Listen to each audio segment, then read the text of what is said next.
Le gel, la gelée, l'air froid extrême affectent beaucoup de choses. Les végétaux, les humains, les animaux, les structures variées, question aussi de nos routes, nos moyens de transport.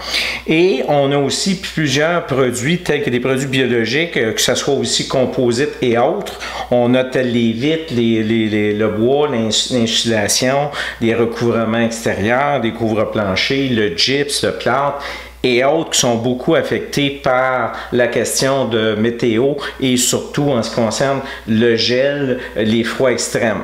L'eau, le fameux H2O, représente la vie car sans eau, il n'y a pas de vie du tout. L'humain d'ailleurs est constitué de 95% d'eau.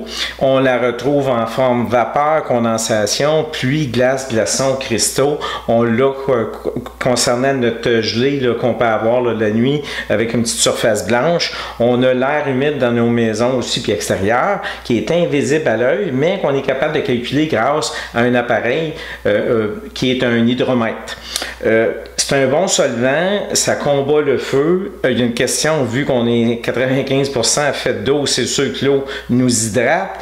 Naturellement, l'eau, on le retrouve dans les lacs, dans les ruisseaux, dans les rivières, fleuves, mers, océans et aussi sur les autres formes qu'on a mentionnées ici. Dans le côté négatif, par contre, parce qu'il y a du gros négatif, c'est pour ça que j'en parle sur ma capsule, puis qui touche nos propriétés, nos maisons, puis notre terrassement, c'est qu'au point de vue conducteur électrique, ça peut être mortel. Inondation, déluge, on sait quels dégâts que ça peut faire. Les grands froids peuvent être mortels. Détruit aussi, endommage plusieurs produits, structures, constructions.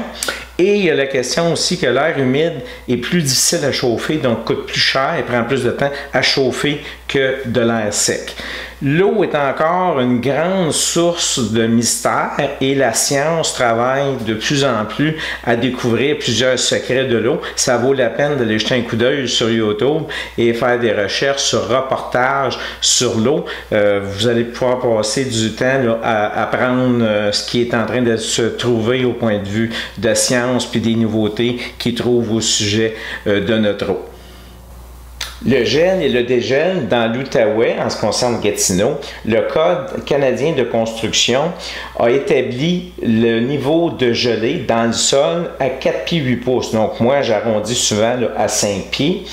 L'eau, particulièrement à d'autres liquides, quand elle va à 0 degré Celsius ou moins, elle se transforme, au lieu de rétrécir, elle prend de l'expansion.